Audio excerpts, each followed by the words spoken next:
Isa ka rin ba sa mga taong mahilig gumamit ng cellphone, laptop, or iba pa mga gadgets?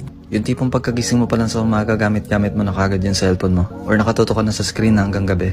Kung ganun, bagay na bagay sa itong photochromic anti-radiation na nabili ko dito sa TikTok. Napakaganda nito kasi photochromic na nga siya. Yung tipong paglalabas ka lang ng bahay or bigla ka natutukan ng araw, kusang mag-change yung color niya. Kumbaga mas nagiging dark siya kasi prinoprotektahan nito yung mga mata mo laban sa ultraviolet na nanggagaling sa sun. Bukod pa ron, anti-radiation na rin siya kaya kung magdamag ka nakatutok sa cellphone mo or pagkagising mo palang tutok na kagad sa gadget, kapag sinuot mo to, maprotektahan niya mga mata mo laban sa radiation. So para makasigurado nga kayong anti-radiation to, nilagay ko siya sa test area and tinapatan ko siya ng blue light. Itong blue light kasi na to yung nanggagaling sa screen ng mga gadgets. So ayan, makikita nyo na black niya.